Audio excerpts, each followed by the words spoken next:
Ladies and gentlemen, boys and girls. Just kidding. Dreamers. Dreamers of all ages. Everyone of all shapes and sizes. Genders. Interests. Likes and dislikes. Moods. Followers, no followers. Good moods, bad moods. Yes. Vegetarian, vegan. Vegan. You realize what you've about done the opposite of what gluten-free? Disney did. They just shortened it to a more inclusive category. What about gluten-free, bro? Gluten-free. Gluten-free, sorry. Pescatarians. Keto. Keto. Short, tall. Thin, Non-binary. Non-binary. Gender fluid. Them. Phrasexual. What about carnivores? Carnivores. Yeah. Carnivores. Cannibals. People, the folks with eating disorders. Yes. Folks who foodies. Yes. Welcome to Group Chat. We, in the spirit of all things going on, you'll learn about later why I did that. But we welcome everyone here. And I just want to make sure that no one out there feels alienated. And if you did, if I somehow missed you in all of those groups, then fuck off. All right. Dee said it. We have a story that we're going to talk about of why I felt the need to cover that. We're the number one inclusive podcast in the world. We're the number one most inclusive podcast in the world. And we're also going to talk about what, I missed you guys. I was out for the last 2 days. I wanted to do a real quick little recap of what I felt like I missed and what my takes were. And I think the biggest, the story that's most exciting to me today and probably will affect us the most is Mark Zuckerberg is in a war. Yes. He's in a war effectively between two world governments, as well as a lot of really smart people. And I'm just curious who's going to come out on top here. He's bringing a spear to a gunfight. It looks like it. Yeah. And we'll see who comes out on top. But there's a lot going on in Zuck's world, and he's in a battle. So we're going to talk about that. And we have a very, very, very special guest to make sure that we understand a little bit more about health and wellness. Yeah, we have our friend Emily Abadi here from the Hurdles podcast, a podcast I did probably 2-3 years ago. And she so happens to be in LA. So we have her on talking about wellness. Here she is. It's time to get well. Dee started off the podcast a little unwell. I think he feels better now. Yeah. And we got some good advice. Who is ready? Woo! See, that's what I fucking like, man. Very inclusive chant. We're dreamers. I agree. Of all ages. Even people who have nightmares. We welcome you. Ooh, what about dreams and nightmares? Yeah. What about no dreams? Yeah. What if I don't have a dream? That seems like all right, let's get into it. Sorry. Dream fluid. The word dream fluid seems really... Mom, I made some dream fluid last night. Cash. Ladies and gentlemen, Group Chat. Cash. It's $1 trillion. Hot. Let's talk about wellness. I mean, I'm hungover, so wellness would be a great... You're hungover currently? Yeah. Well, we have the guest for you. Yes. We're going to talk all about wellness, and we have an expert. Yeah, we do. And you're unwell. Emily, thank you for joining us. Thanks for having me. I'm super stoked to be here. Long time Kathy. Wow, thank you. That. Yeah, no, that's how we met, first right? time. Yeah. Give us a little intro on what you do and your podcast. For sure. So my name is Emily Abadi. I have a podcast called Hurdle. It's a wellness-focused podcast where I talk to everyone from elite athletes a la Allison Felix to top CEOs. Dee and I have had a great conversation before. Yes. So you're calling him a top CEO. I mean, Yes. I'm here on his podcast, so I want to make sure. Yeah. You don't get edited out. It's very UFC focused. We talk about everything from their highest highs to their toughest moments, hence the name Hurdle, but wellness focused, jam on everything from physical health to mental health, emotional health, etc. Been doing it for a little over 3.5 years. Comes up 3 times a week. Oh, awesome. Yeah. When I'm not podcasting, I'm writing, editing. I write a lot for GQ as a freelancer, and that's been its own journey filled with many hurdles. But veteran journalist, and I've been doing this for a long time, so it's fun to have my own show where I get to call all the shots. Yeah. From my end, it's like, I think like you're obviously very successful and the space of wellness is very saturated. What's like What's your unique lens that you think you found so much success because of? Yeah, I mean, the thing about wellness is that we're all on our own individual journeys, right? Mm-hmm. And on those journeys, you're gonna hit a lot of hurdles. For me, in college, I weighed 70 pounds more than I do now. Oh. I was really struggling at that time, not seeing anyone in either conventional media or just, out and about that was my size at the time and like wanted to live a healthier life. And so I felt really alone in that. And one day I was studying for a college final and decided that it was the perfect time to like pull out this scale from under my bed in my effort of procrastination, and got on the scale, saw a number over 200 pounds. And I was like, I can't mess with this anymore. And so I sprinted down the street from my college dorm and until I couldn't do it anymore. It lasted like 32 seconds maybe. Yeah. And looked up at the sky. I was like soaked from the grass. And I was like, I need to make a change. So I made a really big change. And in doing that, it was never about the number. It was never about the weight loss, but it was more so just like me finding what healthy meant to me and how I could just feel better in my own body and feel more confident, because I didn't feel happy and I wasn't going through life like feeling really excited. And so in doing that, and now understanding where I'm at in my journey, I have the opportunity to empower others or to find their own power to figure out what their happiness looks like when it comes to wellness and health. And so for me, my lens is coming from a place of understanding. And again, my mission is really just to help people realize that they're not alone in what they're going through. And whether you have a goal to like get out on the golf course, or you want to run a mile, or you maybe just want to start a journaling practice, there are going to be people that can join you on your journey and that want to see you succeed and help you get to where you want to go. Yeah, it makes total sense. Yeah. I mean, I'm sold. All right, I'll John is a hurdler. You have Cathy's, I have hurdlers. Right, I like that. I have a question because of the space you're in. I think coming out of the pandemic quarantine, mental health is at an all-time low. We can see it just with violence on airplanes, violence in the stands at sporting events, violence everywhere. People have just lost their damn mind. Yeah. So what are the conversations that you've had with experts that like, how are we going to renormalize society? So what everyone experienced the last 18 months, like, hey, you got to act like a normal human being. I don't know if I have the solution of how we can normalize society again. I did hear you guys talking about them getting rid of alcohol on planes, which I think would be a sad moment. Yeah. For all of us. We might just need to get rid of alcohol. Period. Prohibition. For a year. Just for a year. Yeah, I mean, everyone sober up. I was at the game. We were at the Clipper game, which we'll talk about later. And my friend was like, you want to ban alcohol? You're drinking. You're having fun. I'm like, look, in Prohibition, there were people that had access to alcohol. I would be one of those people. Yeah, you have dictator like DNA. Yeah. I just don't want the regular person to drink alcohol. Yeah, your instincts are very dictatorial. Yeah. Like I do this, you do that. I would fit really well in Russia, China. I like it. But sorry, we totally stole your question. No, I mean, I don't have like the answer to Anand's question necessarily. I mean, from a mental health perspective, I think now more than ever, there needs to be a little bit of selfishness. Like you need to be honest with yourself about what it is that you need to show up and be your best self. Because when you're not taking care of you, then you can't show up here and have like a legitimate conversation that you're super involved with. You have to give yourself the space with whatever set of practices that may involve so that you can be the better version of yourself. So whether that's journaling or running or sweating or in some whatever capacity makes you happy, like eating better, drinking your athletic greens, like whatever you've got to do to feel good, like that's a priority right now. And not burning the candle at all ends. And maybe even to an extent, we're talking about getting back together and coming back into community, being smart about what that looks like for you, right? Because maybe you're not ready to jump into a scene of 20 people at once. Maybe you need to ease back into things, and there's nothing wrong with that. So not shaming yourself for that and coming to that from a place of grace is going to be really important. Yeah, I mean, I think the idea of easing back is also very important.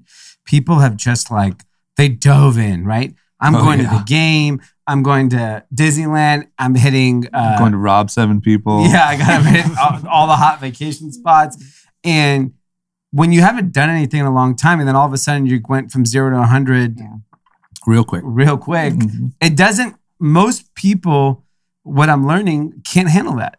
And I think most people were never going 100 to begin with. They were going at a pace that was, amicable to them. And now I think they've had this urge. Like, I'm hearing there's a car, there's a shortage in homes. Like, anyone who has money, and we had this conversation yesterday on the way to the game, like, it's really hard to find a home right now. Cars are kind of not available for purchase. Yeah. And I'm thinking to myself, or like even going on a vacation, you can't get a hotel, can't get a flight, can't get whatever. I'm thinking to myself, why the fuck do you need to move? Why the fuck do you need a new car? Yeah. And why the fuck do you need to go on vacation? What? My lease is up. But what's the alternative? Forever. Are you saying stay home? No, my point is like, everyone's like, I can't find a house to live. I'm like, you live in a house now and you just want to move. Like, you everyone should just stay put. No, the point is more of just like, why do you have to? You guys aren't smart enough for this conversation, so maybe I'll find someone else. But like, the idea is so group chat done? You're too stupid to answer to even understand what's going on. The point is, don't go anywhere. No, why do you have to do everything right this second? Like, there's this I think it's a bunch of people doing one thing. No, I mean, it's a bunch of people trying to like find new homes, find new cars. Like, everyone, I hear people complaining. Anand's getting out of a lease, right? So he has to get a new car. He has no choice. There's a lot of other people that have a car. It works fine. And they're desperately looking for a new car right now. And they're like, I can't find a car. The prices are crazy. Why do you need a car this week? So the message is chill. Chill. Take your time. Chill. And that's the thing, is like, everyone wants to do everything right now. I need to move this week. I need to hit. We've been inside for a year and a half. I know, but like, this is why we're seeing Sons in 4. Sons in 4 is pretty, I'm kind of glad we're seeing that. I mean, frankly. There's Sons in 4 happening every 5 seconds all over the country right now. Absolutely. Yes. But I just think that you have to get it all out. I think it's like when you're, for whatever reason, if you're stuck inside for even a couple days, you gotta like catch up. I think we just gotta burn it off. Get your damn cars, buy your houses, fist fight each other. By fall, we'll be chilling. Everyone's be broke and angry. Have black eyes and be like, yo, I've had enough. We're back to normal. I think the reason why everyone's doing it now, meaning like purchasing and moving, is that's inflation. There was a savings glut. Yeah. People didn't spend anything in the last 12 to 18 months. Yeah, that's the other point. Earning. All the people, we always talk about the people who are out of work. The people who had work didn't have anything to spend it on. Yes. So now they're leasing for jacuzzis, cars, and fist fights. I just cannot imagine not having the patience instead of just like I want to go on vacation. It doesn't look like it's happening right now. But what if someone came to you? I'm okay with it doing it in 6 months. But you've also done everything. What if someone came to you and said, D, these are people that have done everything are also acting like this. If somebody came to you and said, D, for the next 6 months, I need you to only go out to dinner or out to see friends once a week. I need you to chill. If that's what I had to do, I would do it. I sat at home for 18 months. But I think everyone's doing their version of you. Like the same way we talked about, as soon as things were open, you guys were out. We went here, we went here. I think that's everyone's version of that. Sure, but then they go on to complain, oh my God, housing prices are too high. I got outbid. Everyone's complaining again, outbid, yeah, outbid. Who cares? Shut the fuck up then. Yeah, then chill. I just don't want to hear the complaints. That's it. Yes. Dee, I have a question for you. Just shut up. If you were single without kids, would you do nothing? I would not do nothing, but I would also be reasonable. Thank you. I agree. I would not do nothing, but I'd also be realistic on what I'd be able to do, right? Like, I wouldn't go to... I think you would go dictator vibes. You'd go, I'm going to be here. Yeah. You guys stay home. Here's another element of it. I think what was a real shock mentally to people... I'm talking about homes and cars specifically. ...was the YOLO mentality, because everyone got everything taken away from them overnight. Yeah. Meaning like their entire lives were turned upside down. Yeah. So now that things are open, they're like, fuck it. I got to get it in. Yeah. Think about how depressing it's been for the last year and a half. You're like, I want that new Audi. Yeah. I haven't even had anywhere to go for the last year. Let me grab that new car and cruise around town. Buy a new house. Yeah, I guess I don't understand the house and the car thing. You just want the complaining to stop. Okay, I understand everyone wants to go do things. So the car thing, I can actually explain. It's actually a structural problem. The dealership I went to yesterday, they said they normally have 600 cars on the lot. They only have 130. That's because of the microchip shortage in China. No, I understand. Because they all went into arms. No. So there's... No, so like they have 80% fewer cars to sell, which is why cars are going up and no one can get a car. So my point is don't get a car? Yes. Just chill. Just chill. Just get a scooter. Okay. Listen, we have a guest. Yeah. This is mental well. I'm mentally unwell because everyone wants a fucking house and car and you keep complaining about it. Wait, New York question, maybe because I live in New York that I don't understand this. Yeah. When your lease is up, can you just extend your lease? No. 1 to 3 months. Max. So technically on the books, the by the letter of law with these dealerships, because I'm dealing with this right now, 1 month, and you can sweet talk your way to like an extra 30, 60 days after that. Wow. But by the letter of law, they are giving you a courtesy 30 days. That's it. They come get it? Like, what if you just have to give it up. I think because they know they rip you off so much on the lease that they can just flip it for so much more money. Oh, yeah. That's where it starts getting into the negative. Yeah. So if you were to just keep it and just keep sending your $1,500, they would come get it. I don't want to like test it, but I don't know. Might be worth it. What if like I'm at school and Mav can't get home because the your car's getting repoed because you overpaid? Oh my God. Okay. So yeah, I mean, I guess that was all just one big rant on the mental health. I just feel like it's a real, like, I feel like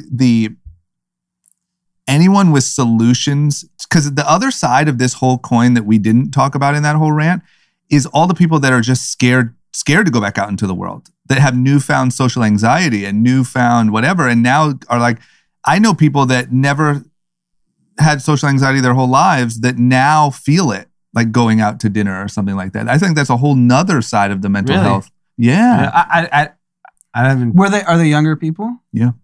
That's probably it. But mid-20s, social people that never resonated with social anxiety. And so I think they just have fewer reps, right? Like we're 20 years in the game of being social before that happened. Yeah. You know what I mean? Yeah. Before that, I think that they'd only been social for 4 or 5 years, and you're comparing it to vets like us, 20 years of being out and about. It's true. But I think that's a whole nother side of the coin. Don't you think? Have you seen that? Yeah. I mean, I think the other thing that we're seeing, if you go out more regularly now, is that people don't know how to maintain eye contact with other people. And you really feel it when someone's actually still really great at keeping eye contact with you because you feel very seen for the first time in super long, right? That's something I'm totally noticing. And especially when I'm out running in the morning, and now that we can run without masks and be in the world without masks a little bit more, it's like, holy shoot, like I'm seeing someone's smile or someone's face for the first time in forever. And for a second, you're like, why does this feel weird? And you're like, oh, that's because I haven't just been able to like smile at someone in like seeing so them naked. long. Yeah. Yep. It's like seeing naked people all over. You're like, whoa. Yeah, when in the preschool drop-off, I haven't seen any of these parents' faces before. Yeah, you're like, and they're like, hey. And I was just like, do I know you? Because I only know them. You're like, do this? Yeah. It's a restaurant next door to my spot that I've been going to pretty much every day during the pandemic. Yeah. The newer servers, I've only seen them with masks. Yeah. So they took them off, and I was like, whoa, that's what you look like? Yeah. Go back to the mask. I mean, to be fair, everyone did look a little bit better looking with the masks. Yeah. Speak for yourself, D. I'd walk around and like, there's a lot of good looking people around. And then now the masks are off. Not so much. Man, that's in LA. We live in the prettiest city in the world. That's why I was like shocked. Man, you're hard to please. How about this topic? I purchased a Peloton over quarantine. Wanted to prove Dee wrong, how great of a device it was and how I could solve my quarantine workout problems. Mm-hmm. How's that going for you? It's not good. So I think you said you've totaled maybe 8 rides. Yeah. I think it's $2,500 bike. Yeah. I think it's $40 a month. So you're about a year in. Are you about a year in? No, I'm probably 6 or 7 months. So let's call it 7 months. Let's call it you're $3,000 in. Yeah, you're $3,000 in. Yeah. So you're at about $350 a ride. Yeah, it's not going well. It's not one of my best purchases. But that's like, did you notice a crazy uptick in like people needing to revamp their workout schedule? And then now is it getting back to normal? Like, what are you seeing in that way? Yeah, I mean, the trends in fitness and wellness over the last year and a half have been super interesting. Mm-hmm. I do a lot of freelance writing for GQ, and the things that we are writing about is obviously what people are searching for. So at the beginning of the pandemic, writing a lot about at-home workout equipment.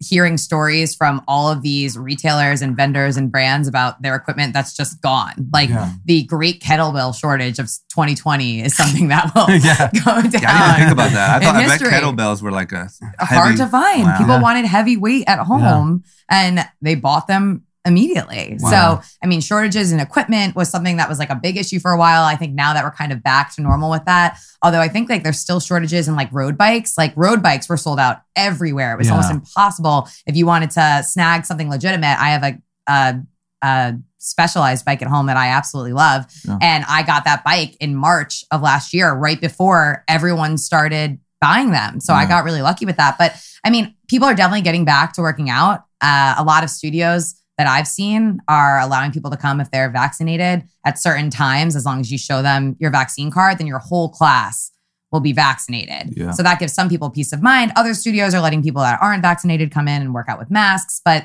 that adds like a whole other awkward like dichotomy, right? Because then you're like, well, I don't know if I want to be next to the mask person. Yeah. Because you're like, oh, we're all going to be breathing hard. Like, is this enough? What's going on here? I think we're getting back to working out. I don't think that at-home fitness is going to go away. I mean, Peloton saw a boom because of a lot of different things. Part of it being people like you that were like, it's time for me to get this Peloton. It's time for a new clothes rack. And I mean, also a testament to Peloton. I mean, Peloton puts out outstanding content, whether or not you're a fan of the brand. There's no arguing that their instructor team is top notch. Their brand is top notch. Their production quality is amazing. And they're motivating humans. And people, again, want to feel less alone on their fitness journey. Yeah. So if waking up in the morning and doing a boot camp with Jess Sims is going to be the thing that keeps you motivated for 15 minutes to then go on and crush the rest of your day, then hey, good for you. And you can do it at home, which, you know, a lot of people weren't necessarily like running to the studios 100% before quarantine. So at least now they're like, oh, I've tried this. I might have not tried it otherwise. Yeah. And now I can continue doing it. It's something I can keep in my routine. I'll use mine once a quarter.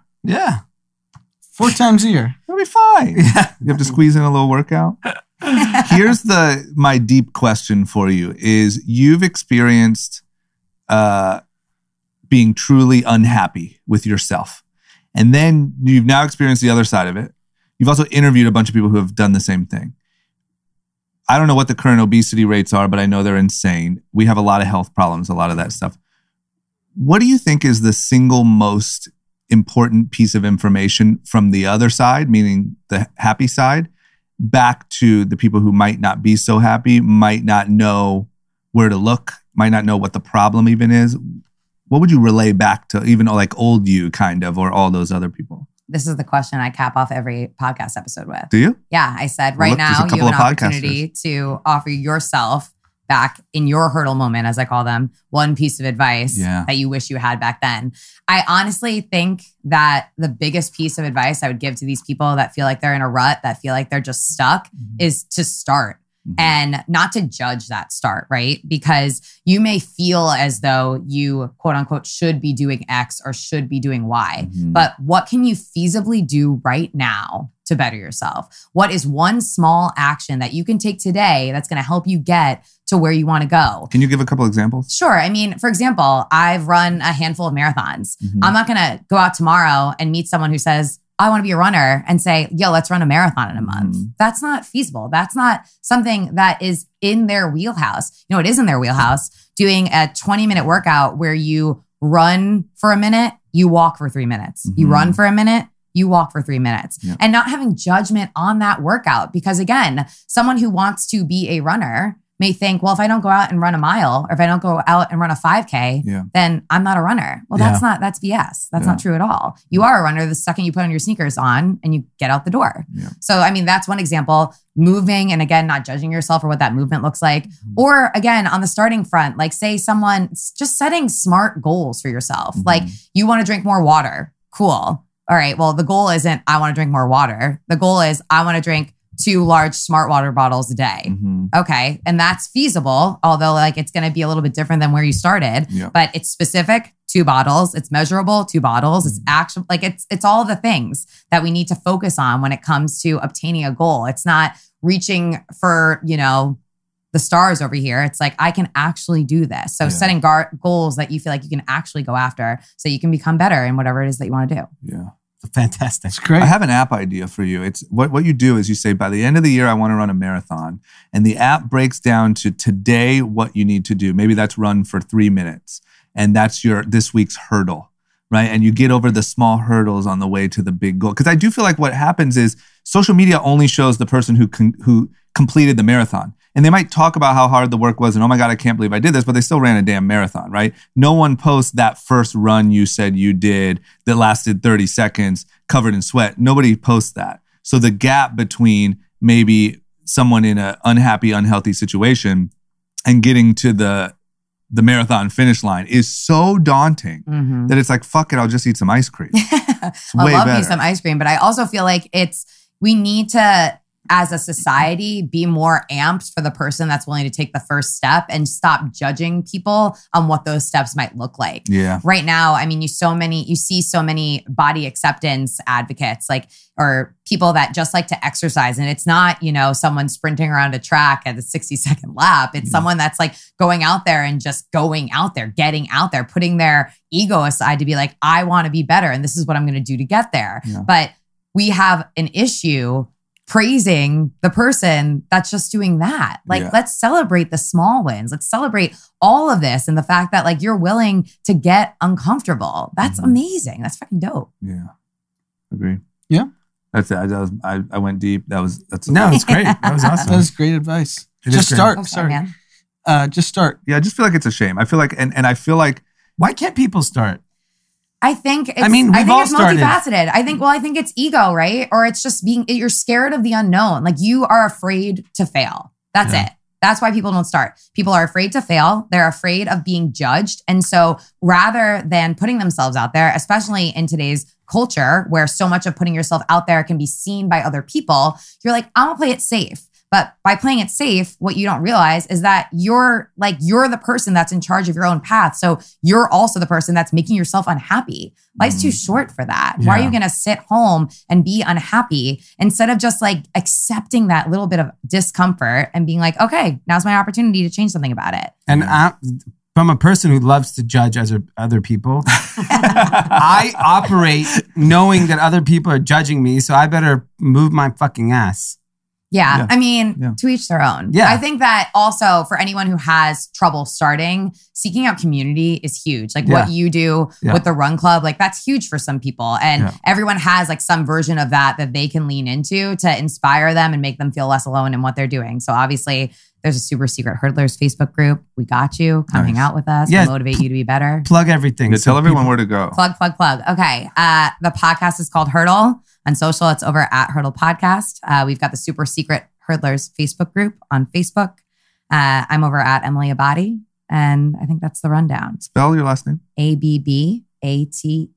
And we'll put that in the, that'll be all in the description. Links and everything. Thank you. Of course.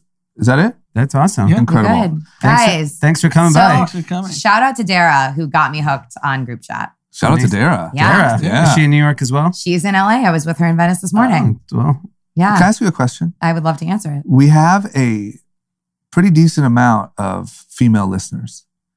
As one of them, why do you think we feel pretty broy? 3 dudes talking dude stuff in our dude bubble in West Hollywood. Why do you think it resonates? So when I was first introduced to group chat, my girlfriend Dara said, you know what I love about it is that they're talking to you like you are their friend, but also you explain topics in a way that feel really accessible. So when I messaged Dee the other day, I was like, I don't know anything about Bitcoin or crypto, but I'm from New York. I'm a female Kathy, and I should probably come hang out with you on the show. Yeah. Also, moment for the shoot your shot moment, because that was a total, I was in the airport. I was thinking about what I had going on while I was here, and I was like, they're definitely going to be recording. Yeah. I'm just going to shoot my shot. Yeah, you got to. Absolutely. But I mean, I'm a female Kathy because it delivers me the stuff that I'm interested in, from entrepreneurship tips to news, entertainment, just topics, sports, in a way that I feel is really accessible. And I haven't yet found, although I'm always seeking suggestions, a dynamic group of women that do the same thing and that deliver it to me in the same way. Although I'm sure they're out there. So I would love to hype up these ladies as well. But I come back to group chat because it's an easy listen and it's just part of the routine now. Okay, great. I'm just very curious. Something we're very proud of, but we don't exactly know why it exists. I like to learn a little bit about LA also being like in my New York bubble. Yeah. I like to hear about the LA bubble so I can continually compare and know that I'm doing the right thing by staying in Brooklyn. We'll give you views from the bubble all day. Okay, well, thank you so much for coming and congrats on all your success. Thanks, guys. All right, everyone. It's a long weekend. I know everyone's going to be boozing it up, but you got to mix it up a little. Mm-hmm. You got to get some My High. Head over to @GetMyHigh and find out if they deliver near you. In fact, if you head over to Pineapple Express Delivery, it delivers across the greater LA metro area and the Flower Company for those Cathys in Northern California. I'm addicted to My High. I love it. I use it all the time on nights I do not want to drink. I literally open it up, pop it in my Topo Chico, stir it up, and then completely, I get a little bit of a buzz, and a little high, nothing crazy, but I'm functional, I'm productive, I'm active. It's like having a drink at a party where you want to be social, but because they have like a little bit of a green tea extract, you're not falling asleep. I love it. It's just an incredible, incredible product. And they do in 10-pack sticks. They have 5 milligram and 10 milligram. I'm at the point, I'm a 10 mg guy. You're 20. To be fair, to be transparent, I do 2 10 milligram sticks in a night. 10 plus 10, for those that don't know. Wow. That's Thank 20. you. And so go check out My High. Head over to @GetMyHigh, GetMyHi. Check them out. They're doing events around town. They're just a great brand, great product, and their device is even cool. How you can cleanly open up the stick and it falls right into your cup. It's not a big mess like when you're scooping those protein things. You're just like making a mess. So go check out My High. Incredible product and good friends of ours. I'm back, guys. I missed you. I hope you missed me. I listened to the majority of the episodes. I really was focused on the debate over crime and whether to defund the police or not. Yep. And? Well, I mean, I could take the whole episode, but I'm ready for a little Law and Order. After hitting golf balls in Newport Beach. Listen, me and Drew out in Palm Springs, we're ready for Law and Order. And Dee, I'm excited, really excited for your fighting career. Thank you. And just, it feels good to, I think the biggest thing that I missed other than the friendship and the great vibes here is I'm probably a little less famous than both of you just by missing 2 days of TikTok clips. Yeah, exactly. Those clips just boom, they're gone. Now we're viral and I'm not in it. And I'm like, oh, where's my part? Where's my part? I'm not there. Imagine if TikTok wasn't banned in India. Oh my gosh. You're right. Two brown guys just riffing. Right. Yeah. You guys could be like the coolest, like the face of cool Indians. Exactly. Like what's possible. Like these guys made it to West Hollywood, wear freaking a Miri and LS Gray. Anything's possible. Okay. So we got a little bit talking about your golf game last night. Who did? Anand and I. Oh. We went to the Clipper game. So it was a big game, Clippers versus Suns. Yeah, R.I.P. Clippers. Huh? R.I.P. I came in, walked in the building, Clippers fan, walked out, Chris Paul, Suns all day. You do know Chris Paul? Yeah. So you can pretend like you knew it from the beginning. Yeah, exactly. Am I correct in thinking that there's a lot of L.A. just residents who are Lakers fans who did not want to see the Clippers? It's not like an L.A. thing. That is correct. Lakers fans despise the Clippers. It seems like it'd be a quick jump, an easy jump to be like, well, it's L.A. Yeah, I think people have, people in LA are like very angry and they I don't understand the hate. They can't lease a car. Yeah, can't lease a car, can't buy a house. They're so angry that they hate the Clippers. Can't make the playoffs. It's pretty psychotic, the hatred people have for the Clippers. Yeah. I grew up in LA. I was a Laker fan my whole life. I can't hate them. Yeah, come on. Why are you going to hate them? They've done nothing wrong to you or any citizen in this town. But they're still part of the family. It's still LA. Yeah. I think it stems back a long time ago that Lakers fans just looked down at the Clippers because the Clippers just never were relevant. Coastal elites. And then Secondly, I think what really tipped it off was in the mid 2000s, early 2000s, when Kobe was having beef with the Lakers. He was threatening to go to the Clippers. And I think that tribalized Lakers fans even more. Well, look, in the day and age where we're making so much change, I don't think looking down on any group is a smart idea. Yeah, I think you guys are elitist pigs. Pigs, I agree. So why does my golf game come up? Wait, first I want to shout out Jason Green. He's a podcast listener. Okay. He gave us like a red carpet experience at the Clippers game.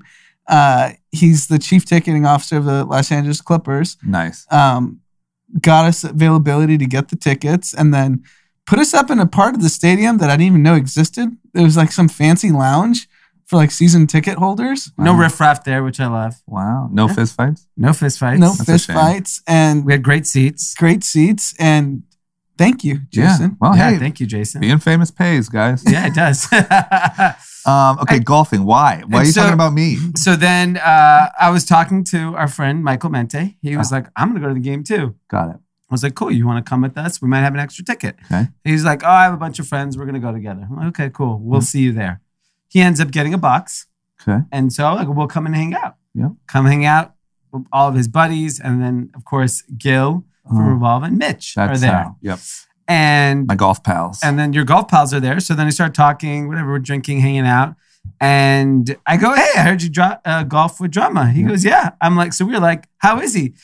I remember this word very vividly. Oh, boy. And this is when I knew you sucked. Oh, boy. He said, he's athletic. He gave you one compliment. He said he's good at chipping. Yeah, I said you're good at chipping. True. That is true. I feel like between teeing off and getting the hole, there's a lot of in between before he chips. Chipping is about 5% of the time. Yeah. And I think he was referencing you brought a lot of chips to golf. Yeah, I brought Doritos, Lay's. Yeah, that was Mitch who said that. Yes, great. Well, look, I didn't know, so I just crossed a name off a list. I thought he's got a kill list. Yeah, he's like put it in his name. Fuck you. I didn't know. When Drama's on the senior tour, he's just be like, "Fuck you." Yeah, and by the way, this is for Mitch. The funny thing about golfing is, friends will invite me to go, and I haven't spent that much time with Gil and Mitch, but obviously love the invite. And so we go, but you don't know, I don't know who's good and not. Gil sucks, right? Look, he's athletic.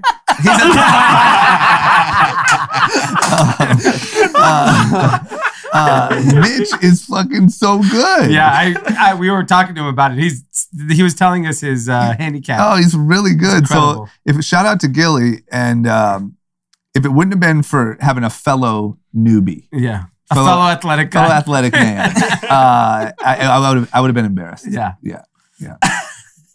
Were you guys holding up Mitch? So Mitch could have finished the round like an hour sooner. I mean, by far. Yeah. There was multiple times when like I'm up on a hill somewhere and Mitch is like, you got it. Just choose an 8-iron. So yeah, but it was a great golf sesh. But okay, good. So how was, in general, game was good? Game was great. Suns won. Pat Beverly shoved Chris Paul at the end of the game for no apparent reason. Crazy? Sounds like it. That was crazy. That was crazy. Yeah. He didn't even do anything. Yeah. You don't see that very often in the NBA. Yeah. It wasn't an altercation. He walked and he waited for him to have his back turned and then just shoved him. He didn't even like shoulder bump him or nothing. No. Yeah, that was a little There was scary. a fight in the stands. We saw. Nice. Yeah. You could see it from where you were? It was a little above, it was above us, yeah. It was below the boxes, but there was definitely some. You know how they do like the rounds in between the whatever it is when there's timeouts or whatever, and the people will dance. Yeah. And they kind of shine the camera on them. Yeah, they should do that with fighting. Yeah, they should the fight just cam timeout, and then like here's blah blah blah from West Covina fighting, and like just instead of the kiss cam. Yeah, when the camera comes on you, you got to beat the shit out of the person next to you. Yeah, I like that. Just an idea, Clippers. Listen, I mean that would make a Clipper game fun. Maybe people like the Clippers. Yeah. Okay. Okay, so now big Suns guy, huh? Big Suns guy. So I want to tell a story that we were told at the game. Okay. That someone who went to the Suns Clippers games in Phoenix said the Suns and 4 guy is like Kanye West in the arena. Everyone is taking pictures with them, making them do TikToks, do the Suns in 4, and he's doing it, signing jerseys. What is he signing? Is he signing Suns in 4? Just signing SUNS. I just wonder. Good question, but I also wonder, like, that's kind of a predicament for the Suns because you don't want to reward this guy. I think you have to, but you have to. Yeah. But this is a guy that was fighting in your stands. Yeah. He should be banned. But at the same time, now he's a celebrity. You have to embrace him. Yeah, and they're going to the NBA Finals. So, like, obviously, they should honor him at halftime, put a statue of his fist. Yeah, get him, like, one of those little trampolines and let him dunk like the mascots do. Just do some stuff. Let him be on the bench. Yeah. Yeah, just giving advice. We need everyone to be a little bit more aggressive. He should have shoved Pat Bev back. Yeah. Just send him down there. Yes. Pat Bev and Suns. Like hockey. You know hockey where the enforcer comes out? Yeah. Do that. Yeah.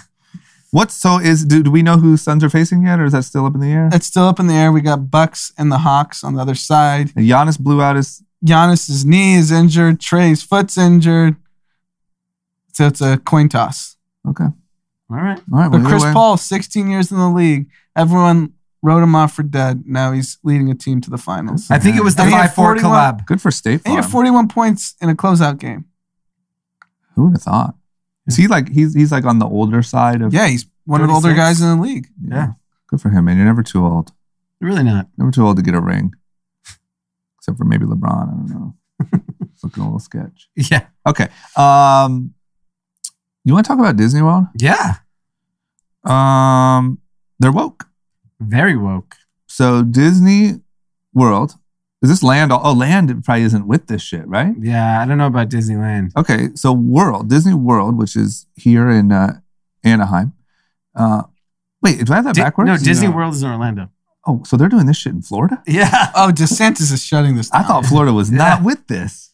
So Disney World has removed the words, ladies and gentlemen, boys and girls, in the greeting that they do for their fireworks show. And they changed it to good evening, dreamers of all ages. What do you think? Tim? You love it, Tim. I love it. Yeah. Here we go. I like to believe in my dreamer. All right. Moving on. Hey. I feel like we're kind of on the...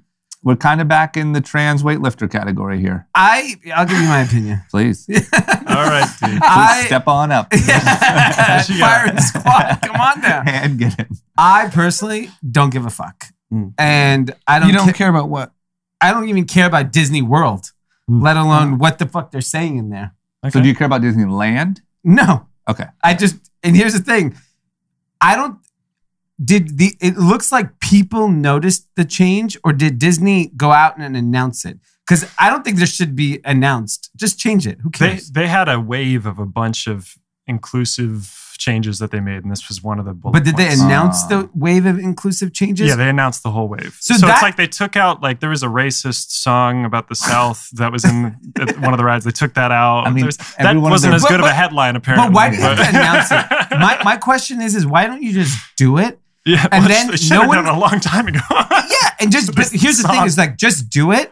No one will notice, and then when kids go there, they're not going to even. They'll be like, "Oh, cool." They're not seeing boys and girls. They're not seeing that. They're not going to because they want the love. That's a marketing play. Yeah, they do. I mean, I'm sure, but it equally enrages people. Yeah, but they've made the bet. That's marketing too.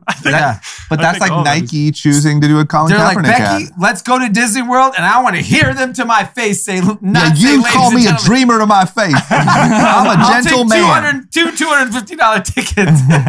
Here's my question. Group Chat's intro song starts with, ladies and gentlemen. Are we going to change it? Are we going to change it to Dreamers? Is it Dee's voice? Is it Dee's voice? No, it's your voice, Drummond. You're on the chocolate block. Yeah, we got to change it. Dreamers and dreamers. Well, we're not addressing people that are dreaming. I don't care if you're dreaming. We're not Disneyland. Ladies or gentlemen. Yeah.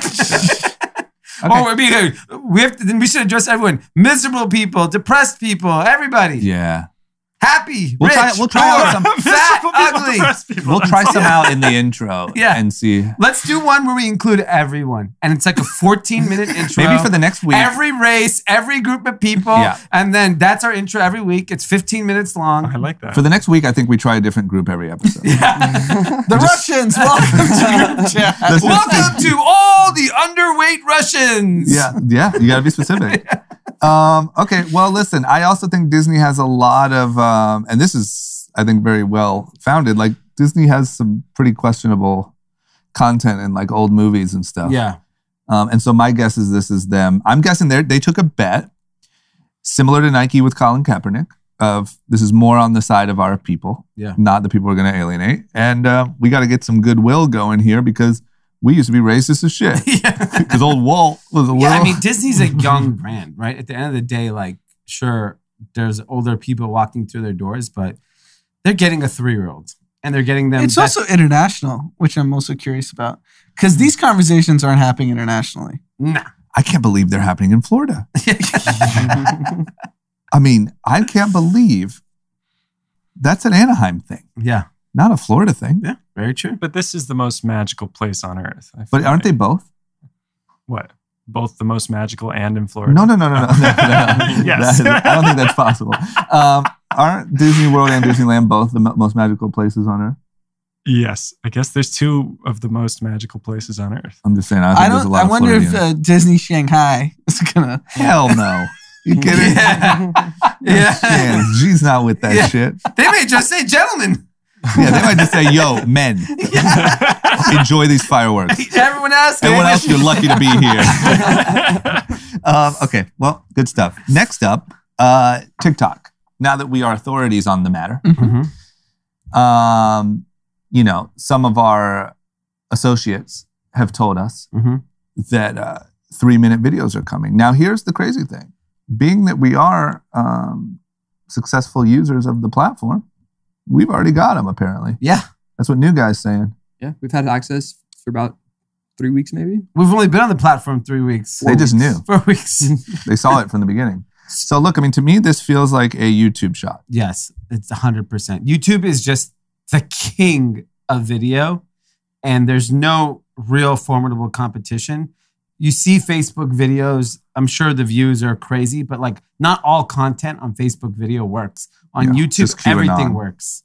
On Facebook video, I feel like only QAnon content and works. Jokes. I get shown a lot of jokey videos. Well, TikTok, I mean, I've already watched a couple. I've watched a couple all the way through. 3 minute. Yeah. About what? I don't know, different stuff. Like last night, there was a video about how there was an African country that the U.S. Either owns or has control over. Everyone speaks English. I don't know. Didn't really pay much attention, but I watched the whole thing. And it's just like this kid doing like a mini. There's a lot of like, did you know? Or unknown history facts. Yeah. I'm here. I'll watch them.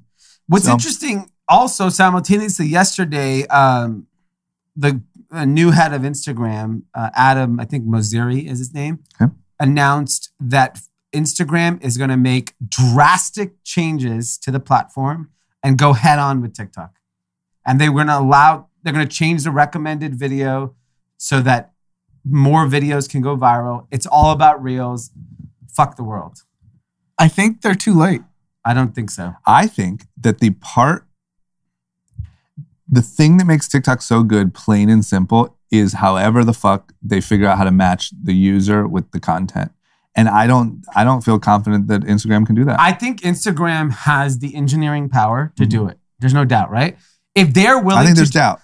So my question is, what kind of balls you got, Mark? It's also, are they willing... Fuck it. Just go. But they'd have to sacrifice ad revenue. No, if they actually want to make it... In the short term. In the short term, they absolutely do. If they actually want to service the content the way TikTok does, like, for example, I opened TikTok after I dropped Mav off at school. First video, Chris Paul's interview that we watched live. Watch the whole thing. Want to relive it. Yeah. They knew. They knew you were in Staples last night. They heard the decibel level go up on your iPhone microphone, and they're like, this guy's probably at the game. This guy wants to relive it. Yes. That's what I'm saying. I do think, I said this a million times, so sorry for being annoying, but I think that right now TikTok prioritizes matching the user with the good content. I think Facebook prioritizes matching the user with what they'll convert on. Yeah. And I think it hurts the experience. So I think to Anand's point, you would have to let go of that for a minute. And you'd have to just... I think they can do the both. reason why I don't think they have a shot is because everything you that leaks out of the Facebook headquarters is that Instagram's so focused on commerce being such a big part of their business that they're not going to willing to give that up. I'll tell you why you have to figure this piece out, otherwise commerce doesn't happen, is if the next set of creators, brands all go on TikTok, then we're not going to be as brands focused on building our Instagram following, creating content for it. Shopping won't work.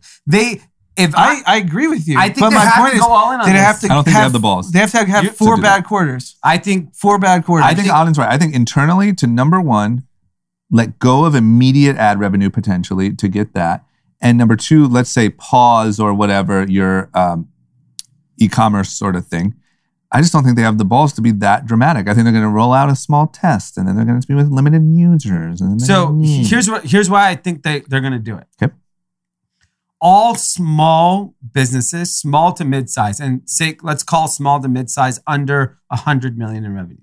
Okay. Everyone I know under 100 million has drastically reduced their Instagram spend and Facebook spend in the last 45 days. But not because of the iOS? Because of iOS. Okay. Right? They've just drastically. Yeah. I'm not saying this is going to affect their revenue, but small businesses have been drastically affected.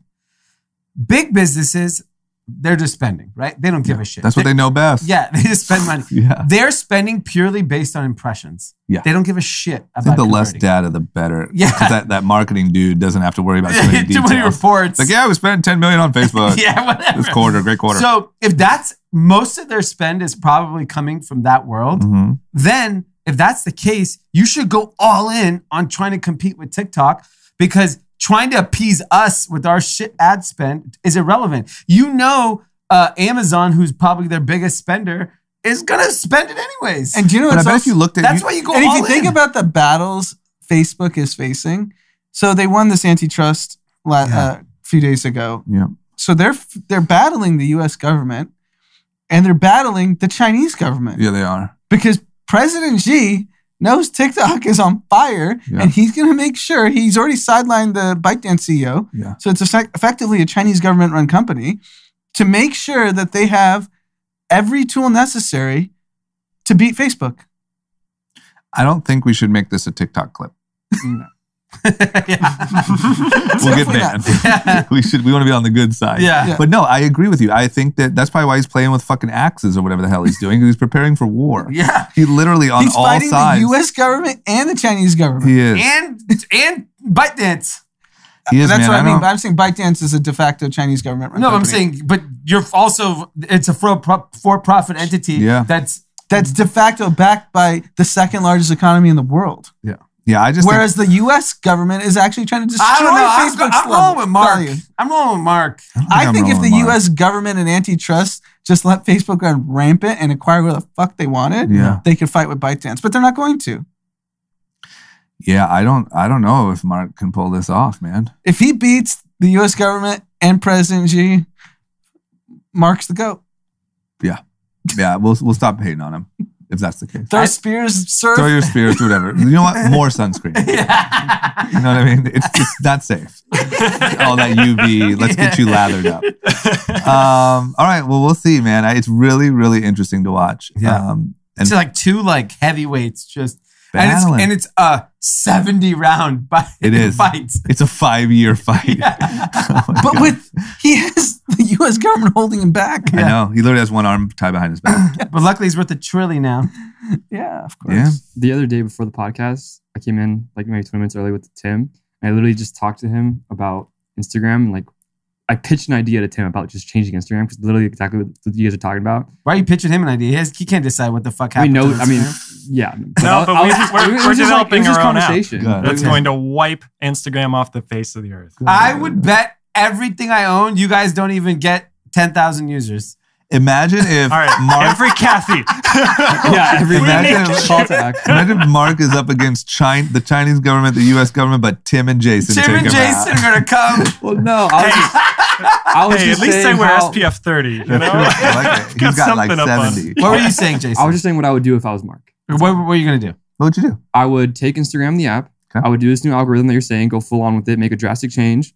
But I would give the option, make it also like a in-app second software. So it's like 2015 to 2017 prime Instagram years, modern version it, but have an option where you can switch between that. So it's still that connection of your friends and all that. But then you also have this separate entity that's just like the Reels, but like hardcore algorithm, kind of like catered, But TikTok does that with following and for you, right? These are the people I follow. These are the people that are for you. Right. No one clicks on the following though. No. I'm not saying on a feed. I'm talking about your profile. And then you can also have the option to cut more customization on your profile. So right now, if you go on someone's profile, you get the posts, and then you get the Reels on the tab, and the Reels look kind of wonky sometimes. If you can customize that however you want, if you're like, I want to have my shop one of the first thing that pops up when you go to my profile, or I want to have the Reels, and I'm a Reel, whatever you want to call it, TikTok, or Reelster, stuff like that. My mom can't figure that out, Jason. If it's Facebook, they have the money. They just why the fuck are they not doing it? Okay, well listen, maybe write an email. Mark@facebook.com. Give us email out on here. Okay, no, I like it. They're gonna have to figure something out. So I'm sure every idea will be helpful. I think that the absolute genius, whatever it is, I don't think YouTube is as good. I've never seen anything as good as TikTok is. It just showing you the next video that you're gonna like. Mm-hmm. Yeah, it's so good. It's not stealing stories. Stories is just a product. Whatever that AI is, or whatever the fuck that thing is that they have over there in China, that shit is good. Yeah. Because it's Vine. It just targets you way better. Exactly. Okay. We live in the craziest time, right? Part of when I was listening to your guys talk about why violence is up, one of my things was I think maybe we're all wrong, and maybe shit is just crazy. Yeah. Like maybe it's not, will you be prosecuted or not? Maybe it's not inequality, or I missed out on the boom of, maybe it's just like fucking anything goes in today's day and age. Yeah. One of those things is, I didn't even know this was a possibility. Old creepy Bill Cosby just waltzed out of jail. And dropped a V on everyone. A victory? I think that's what I meant. I don't know. Oh, he put up a V? He put up a V. I bet it was an Illuminati, there has to be some QAnon stuff. Yeah, he posted that walking out. And look, in this era of Me Too, Bill Cosby and Harvey Weinstein kind of kicked off the Me Too era. Yeah. Bill Cosby was accused of drugging women, raping women. Lots of them. Convicted. I think like 60. Yeah, not accused, convicted. Convicted. Yes. For clarity. Because he didn't get the charges thrown out or whatever. It's not that he's innocent now. Yeah. It was just a... Technicality. So, Bill Cosby gets to walk free. Why can't Britney? Britney can't be free. And when you look at what happened, so for those that don't know what happened was the DA in the case, I think in his original case in 2005. It's because if he testified in a civil suit, they would, no chance of them, of a criminal suit. Sorry that I absolutely butchered that, but you get the point. Yeah, and I think what happened is the judge saw that and was like, that's not right. That's not fair. But how did it even get this far?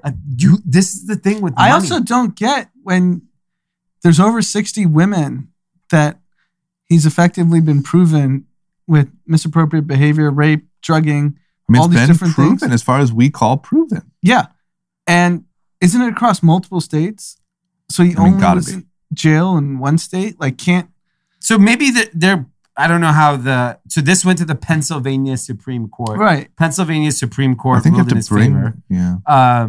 Now, I'm curious to see. Oh, so here's the thing. There's statute of limitations in their other cases make prosecution unlikely. Because he's been in prison for 3.5 years. Yeah. The first case, I think, was 2005. So he's kind of like, he's probably out and clear now. I think he's out and clear. Yeah. That's wild. Did you guys even know this was a possibility? No. Or did everyone just see the post like Bill Cosby's free? Yeah, I didn't even know this was happening. I was floored.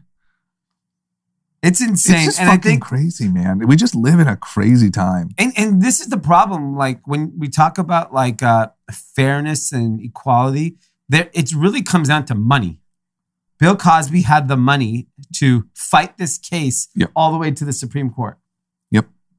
That's true. I think that's when we've said it a million times, but I think that's the main thing people don't talk about enough is, yes, race is involved, gender is involved, whatever, but money is the real thing. Yeah.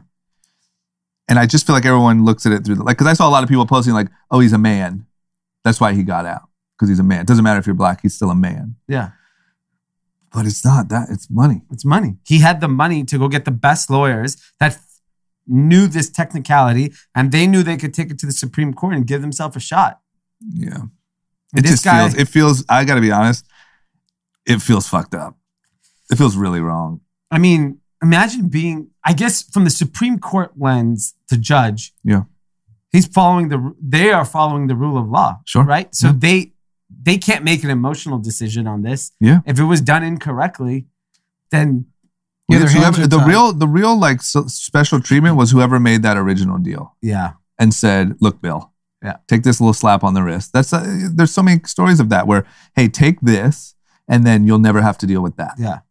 And he took it and it worked. I think what happened was the Me Too thing happened. And so like everyone piled on and his lawyers were probably like, look, we were never supposed to even be in this position but probably the hysteria got him in jail. Yeah. Which, I mean, he should be in jail. Yeah, it feels fucked up. It's really fucked up. This is one of the, I would say few, because normally like I appreciate what I don't know about a thing, but this one felt wrong. Yeah. I still believe they're going to find ways to prosecute him across. Because these motherfuckers are acting like I've maintained my innocence. I was bitch. You're not. No one said you were innocent. Like shut the fuck up. He said I was right in 2005. I was right in 2021. Yes. I'm like, what were you right about? What were you right about? A good deal. What's good at least is that like except for Felicia Rashad, which is Rashad, right, who was his wife on the show, who gave like a vote of confidence that he was innocent the whole time. Yeah. I don't think anyone else is defending him. Yeah, this is almost like OJ. Like we know OJ did it. Yeah. But OJ, I think, had way more support, right? We're not at the time. Yeah. But when? Oh, you mean today? Today. Yeah. It's just wild. It's fucking crazy. It's really crazy. Okay. What happened with that? I saw NCAA, once again, not my area of expertise here on the podcast, but I saw like starting Thursday, players can now monetize. They can get deals. They can whatever. Is that true? Yeah. Anyone? From anywhere? College athletes can now monetize their likeness. Like you could go do a New Republic deal. Well, it might not be the smartest for them to wear New Republics on the court, but you could go do a Melrose Place clothing deal. Yes. With the hottest college basketball player. So a lot of this started, there was a young man who played for University of Central Florida who was a kicker who had a YouTube channel that he was monetizing, and the NC2A said, no, you are an amateur. You can't monetize your YouTube channel. What? Like AdSense? And so he gave up playing football. So he posted like, I crawled so you guys can now make money. Because he's making like... I looked him up. He has 1.2 million followers. He made the right move. Okay. In pursuing... But he abandoned possible NBA money, right? NFL. He was a kicker. Okay. But like... Probably made the right decision. Oh, kicker made the right decision. Yeah, exactly. He wasn't the quarterback. No, it's just the NCAA is the most corrupt organization. Yeah. That like you can...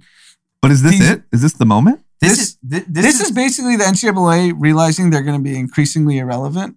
So they're trying to play catch up. They're not doing this. FaZe Clan on the cover of Sports Illustrated. Exactly. That's like a real like eye-opening situation that they know that if they don't start playing ball, they're just going to be a defunct organization. This is going to be big for college sports. So this is huge. There's already a deal. You know who moves faster than anyone? You could never guess the brand. They moved at midnight. They had a deal done. New Balance. Nope. Boost Mobile. They went to Hannah and Haley Cavender. They are Fresno State basketball players. It looks like, I think they look like they're twins or sisters. And they flew to New York yesterday, signed an endorsement deal with Boost Mobile. They have millions of followers on social media. Wow. And Boost Mobile CEO came out and said, I have 400 athletes that I'm working on partnering with. 400. I mean, these college kids are going to be rich. Like, what are you going to do when you're like at Duke and the kid has a Ferrari and a home already? Not play basketball anymore. I know, man. That's crazy. Because you could really, in today's day and age, these college kids can very easily, I'm sure some of them already do, build up a huge following. Yeah. Talk to their fans, whatever. That's very valuable for brands. You can make a shit ton of money. I'm all in on it. I tweeted it out. I got 3 agents already hit me up. Yeah. Who do you want? Yeah. Because if you think about that's good. Yeah. The company Overtime, which does high school clips, they make these kids famous before college. Yeah. Like that kid Mikey, who you didn't even know played basketball. No clue. And he's going to be a college athlete, most likely. He's going to have tens of millions of dollars. Exactly. Out of nowhere. This is like when weed first became legal. Like, there's a whole new industry. Yeah, it is. What the hell? Like Amari Bailey, everyone knows who he is. Yes. Well, fucking good for them, man. I love it. I love it. It's gonna make the sport.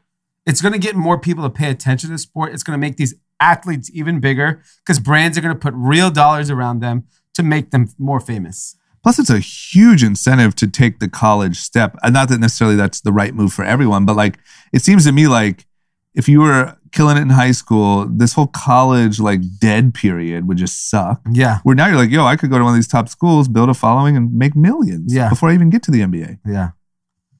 I have a feeling this might change the way brands deal with NBA players. That's just a feeling I have. Because I feel like they're not getting the big money from the teams. So the game here is going to be brand deals and building up your likeness.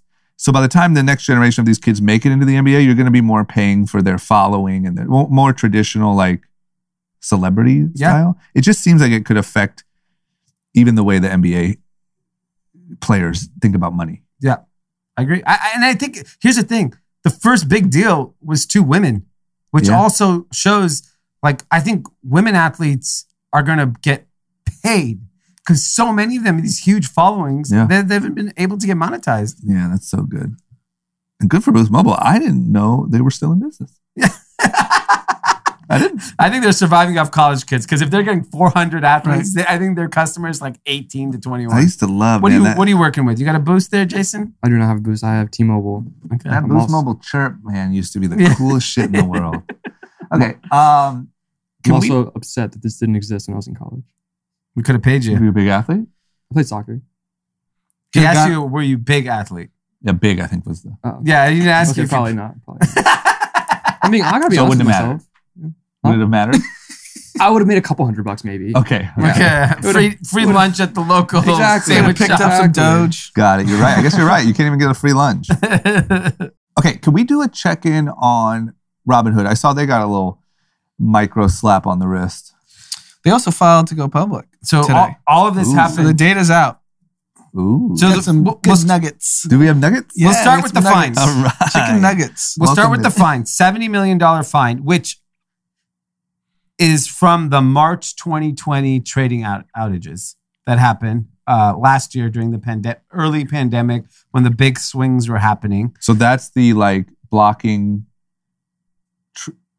selling, not buying. The app being down, all of that stuff. This is March 2020. Wait. So I just want to clarify. So this is not the whole like Dave Portnoy freaking out, Vlad's a we crook. haven't even gotten there yet. Okay. So we're now settling $70 million to it's called FINRA, Financial Industry Regulatory Authority. That's $70 million. And it's I think it's the largest fine ever ordered by this organization. Wait till they get to the meme stock stuff, which will be the next largest fine ever. So they're coming for that. They're going to collect all their fees. Okay. Robinhood dropped their S1. Mm-hmm. They're on fucking fire. Yeah, so $70 million is literally nothing. They're actually profitable too, on top of that. Of all like the piece of shit companies. No wonder everyone celebrated Vlad. Yeah. You know, everyone had his back. Yeah, because all investors had his back. What was the revenue in 2019? A few $100 million, right? So I'll go 2020 revenue, $959 million, which is a 245% increase. Their Q1 of 2021 was $552 million. So they did half of last year's revenue in the first 3 months. So no wonder. And this is why no one It doesn't matter. In the game would throw Vlad under the bus. This is a good lesson for entrepreneurship. Just be successful. And you get to do whatever the fuck you want. Whatever you want. Yes. And so I thought a couple other interesting things. 40% of the payment for order flow that they sell is on their options trading, and it's only 28% on equities. So there's way more people trading options on Robinhood than equities. That is scary as F. Gambling. Well, that checks out. That's with social gambling. Media. Yeah. That's Davey Day Trader. It's options. I consider myself a little more financially literate than most. Yeah. I've only gotten smoked on options. Yes. Yeah. You can't win. That's why there's all these robberies going on. Like, yo, my short didn't hit. Give me that Rolex. Yeah. See a valet. So they have 18 million active customers. 1.3 million of them pay the $10 a month. It's a great business. It is a great business. And the only thing I thought was somewhat interesting, in addition to all these, is that they have search warrants for Vlad's cell phone. No. That's in the S1. They had to reveal that. Oh my God. But don't you think Vlad would have deleted everything? Doesn't matter. They can recover that shit. But if he's on Signal or Telegram, it's gone. Timer messages. If you talk to anyone when they that guy's encrypted. I bet you this moron is not. This moron's on iMessage hitting delete. I know, but this moron, look at this moron's freaking S1. He's not such a moron. I mean, it has nothing to do with him. The business is just on fire. He just got caught a storm. Okay. I just think all these guys are encrypted. And all your tech friends are on some sort of encrypted. Everyone's on Signal or Telegram. If they're sharing any information about a company, it's timered and it's disappeared in one. Okay, like I don't think Vlad's that smart. I think Vlad's on the iMessage, just like DM, Instagram DM. Yo, shut the shit down, bro. Like, what's up with the meme stuff? Yeah. The people who funded that convertible note, gonna make a killing. Absolute killing. Yeah. It's going to be like, they're going to 7 to 10x. I mean, this company is going to get valued at $20 billion probably. They're saying 50. Oh my God. I wonder what Reddit does. Nothing. It's too big. It's just too much institutional money behind it. I mean, this company, you could honestly tell me it prices at 25 and trades at 100 billion the next day, or it prices at 50 and trades at 30. 10. Yeah, it could go down. Yeah, it's such a mystery. I think in the end, it's just such a great product. It'll do well, but I just wonder, can Reddit fuck with it? Because they're probably going to try. When does it correct, though? If everyone, at some point, everyone's going to realize options, you lose money. Like, no one makes money not playing options. Well, they just have to lose all their money. Right? I mean, when do you stop gambling? When do you leave the casino? Yeah. I guess you never leave the casino. Gone. Yeah. Yeah, everyone goes to Vegas and gambles. I guess that's they just gamble till they're broke. Yeah. All right. Well, good for Robinhood. Yes. Because casinos make a lot of money. All right.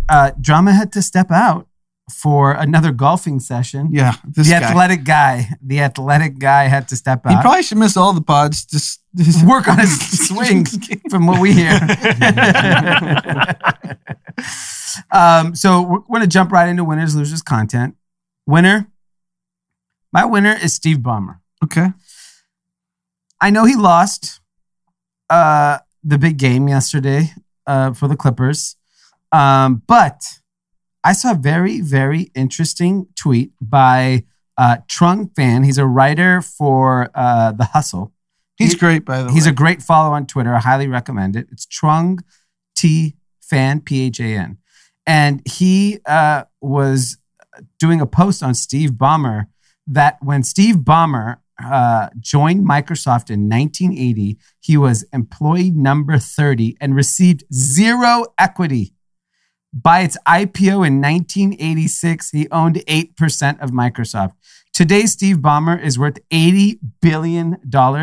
He still owns 4% of Microsoft, whereas Bill Gates owns less than 2%. And I think Paul Allen, when he passed, their estate sold off the rest of his holdings. And the story that Trung shares is how when Steve Ballmer and Bill Gates were friends at Harvard, Ballmer went on to graduate. He was a product manager at P&G, then a brief attempt at Hollywood screenwriting, Stanford Business School, and then Gates convinced Ballmer to drop out. He was in charge of basically the non-technical person. So he was mainly sales focused, and he had a deal where he would get 10% of profit growth. And that became so insane because of how fast Microsoft was growing that they decided to, Gates and Allen decided, basically Gates, I think Allen pushed back, Paul Allen, who was Bill Gates' partner, to give him 8% equity in Microsoft. And the smart thing this guy did was, it sounds like he never really sold. Right. Which has now made him worth $80 billion. Seems like a great guy. Everything we hear, everyone loves him. I love him. If anyone I could be, everyone has like that idol, who they want to be. I would want to be Steve Ballmer. So 2 things. One, when you have a winner, you should never sell. Yeah. Ballmer has now made $80 billion because of that. Yes, absolutely. And 2, after the Clippers lost, I saw him walk by the Suns celebration and congratulate Chris Paul. Yeah. And the Suns organization. Yeah. Very nice. He is. I mean, he's worth $80 billion. He's worth more than the entire NBA combined. Yes. All of them. Every player, every team. Combined. Probably every owner. And every owner. No, yeah, absolutely every owner. Well, Joseph Tsai. Isn't he worth a lot? Yeah, he's worth a lot. Yeah. But I don't think he's worth like 30, 40 billion. I mean, Alibaba. Maybe. Well, he's my winner. Great guy. Great story. And I saw, Microsoft's now worth $2 trillion. That if you had bought $1,000 of Microsoft IPO in whatever it was, 1981, I think it was worth like $3 million. I forgot, $3 million. Right. $1,000. I think the better lesson is that if you bought Microsoft 3 years ago, you probably would have tripled or quadrupled your money. But if you $1,000 is an attainable amount of money, but you got to hold it for 4 years. Everyone sells. That's the problem. No one knows how to hold. Yeah. All right. That's my winner. My winner is one of my best friends, Derry Kapelioff. Oh. His firm, Sycamore Partners, he's a partner there. He led a transaction years ago buying Hot Topic. They spun out one of their entities called Torrid, and he took it public today. It's a $2.3 billion IPO. Wow. So shout out to Derry, Granada Hills' own. Big IPO. Yeah. Very big. Torrid, for those that don't know, is plus size women's apparel. But what's fascinating about the story, because obviously I talk to them all the time, is that they were brick and mortar and had to transition to e-commerce, and they did it. Yeah. And now e-commerce is the majority of their business. Wow. That's amazing. So good for them. Good for them. 2.3, and they're apparently they're profitable, right? Yeah. They're a healthy business. Grew crazy last year on their e-commerce side. Good for them. That's a big win, because a lot of people threw out all these traditional retailers, and Sycamore is sitting on a pile of them. Yep. So it looks like they're all going to make out like bandits. Good for them. So dinner on Derry. Yes. All right. Loser. My loser is Jamie Spears, Britney Spears' dad. Okay. Elizabeth Warren has now asked for the details of Britney Spears' conservatorship. Okay. I think Elizabeth Warren's going to bring the wrath of hell to Jamie Spears. So you think Elizabeth Warren's going to free Brit? Yes. Okay. When you get like that level comes in to this local case, right? It's possible. The pressure is going to be felt on the local people to like. No, I hear you. So I'm betting Elizabeth Warren's a very powerful person that is going to get. I don't agree with Warren on a lot, but I agree with her on this. Yeah, she's a people's champ. Yeah. I like Elizabeth Warren. Okay, who's your loser? My loser, it's on the heels of the original conversation with Emily, is people shaming people who start. Like, here's an example. You go to Equinox, it's very intimidating because you have a lot of good-looking people in great shape. And if you're not in such great shape, you kind of get side-eyed and like, it's very intimidating for people who aren't in perfect shape to go there and work out. And I worked at an Equinox for years, but you could just sense it and feel it. And what's crazy is I recently got to train with some NFL pro athletes with our friend Tarek. And I was like Rudy compared to, obviously I didn't even think you were Rudy. No. I wasn't Rudy like just like a pissant. Yeah. I'm not saying you're not even that. Anyways, I had no business being in the workout, But the way they motivated me to complete each set, and these are world-class athletes. Yeah. Like, what's with the jerk off at Equinox? Like, with the stick up your ass. Like, let people work out in peace. Yeah. And motivate people. Yeah. I mean, that's unfortunately, that's just not in that culture. Yeah. That world. To motivate, like, who cares if you have a six-pack and this person's trying to work out? Go over and help them. Yeah. That's just, I agree. It's just not society. Yeah. Content recommendation. My content recommendation is a movie I watched, I think it's on Netflix, called Good on Paper. It looks like just your typical rom-com. And it kind of has a dark twist. But it started heading in a direction where I was like, fuck, this is going to be way too dark for me. Turned out to be mellow ending. It's hysterical. It's really good. To me, it was a 9 out of 10. Good on paper. And what service is it on? Netflix. Okay. My content podcast, I sent it to Dee earlier in this week. Invest Like the Best. Mark Andreessen, Andreessen Horowitz, founder of Netscape. Probably one of the biggest tech visionaries we've seen in the last 25 years. And I can say this with a high degree of confidence. It's an hour-and-a-half podcast. If you dissect that hour and a half, everything he says, listen to it 10 times, 15 times, 20 times, and just really understand what he's talking about and Google and dissect what he's saying, it is better than any 4-year degree you can possibly acquire. It was incredible. It was incredible. I mean, he just puts out little bits of information. Tidbits. Like in one 2-minute rant, he says 20 things that you could be like, holy shit, that's how the world works. Yeah. Like he just casually said 15 trillion is in negative yielding bonds. Do you know what that means? $15 trillion in the US, in the global economy, is they have nowhere to put it that they're willing to lose 0.5%. Yeah. Those are staggering numbers. It really can help you frame your perspective on the world, frame the way you think about your business and the way you think. It's absolutely incredible. Yeah, it was really good. Highly recommended. Good? Yeah. Shout-outs? Shout-outs. Yeah, what do we got? Yeah, I got a shout-out from Natasha Cobain. And she said, "Hi, Tim. It's my birthday today. I forgot to message." And this was yesterday. She said, "I forgot to message for a shout out. Is it too late for one for Friday's pod?" It is not. I'm a longtime listener. I remember going to the Grand AC run in New York, not having run in a long time. And it was 25 guys and she was the only girl. I remember that. She was very nervous, but everyone was very nice, made her feel comfortable. And she said it turned out to be a great night. Met some people who she still keeps in touch with. So that's amazing. Shout out to you, Natasha. Wow, that is a happy birthday. I'm sure you're celebrating in New York City, and we'll be out there soon. We'll do another run club, and maybe we'll get some. Well, now we know Emily, so we'll get some more ladies out there. But yeah, that was a fun night in New York, and it was amazing because I believe she was the only girl. That's awesome.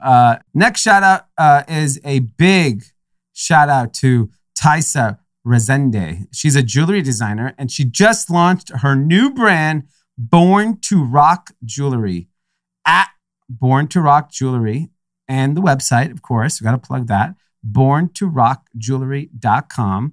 Her husband's giving a big shout out. She's been designing jewelry for 19 years. She's worked for brands in Brazil, Italy, and the US. Now, during the pandemic, she decided to create her own brand. Amazing. Even without having any help or taking care of their 3-year-old son, Ryan, she did it all by herself: branding, product design, trademark, packaging, manufacturing, social media, website. Amazing. And she's going to offer 20% off. Wow. Plus a backpack and a hat to all group chat listeners. Wow. I believe the code is group chat.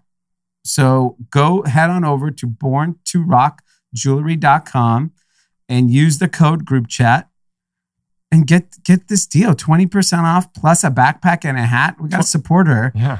Congratulations on your big launch. I'm sure it's going to be a big success. And she even said she'll give whoever maybe the fastest runner for the GRC challenge or our race in July 24th, a care package as well. Wow. Maybe a gold medal. All right. I think that's all we have. Do we have anything else, guys? No shout outs for me. No shout outs. Make sure you follow us on TikTok, Group Chat News. We have an amazing story. I guess I'll share it right now before we end off. A good way to end. So I've been obviously obsessing over figuring out TikTok the last 30 days. And really for our brands also, not just the podcast. And so we held a little event in our office for TikTok creators and videographers and editors. And the goal was for creators and editors and videographers to come to our office. And we're going to invite 10, 20 people and show them our brands, give them product, see how it goes. I think 100 people showed up. It was wild. It was some commotion. It was a commotion, to say the least. But it was more interesting because, like, it's like a whole new demographic of people that are getting exposed to our products and brands that we couldn't reach before. And I think that's the most interesting thing about it. And just being around, like, what was the average age, you think? 19? Probably 19, 20. 19, 20? Yeah. It's crazy. I mean, like, I'm literally double their age. Yes. But great vibes. Yeah. Great vibes. On that note, have a great 4th of July weekend. That's right. We'll see you Monday. See you Monday. Stay safe. It's going to be an amazing weekend, but please stay safe out there.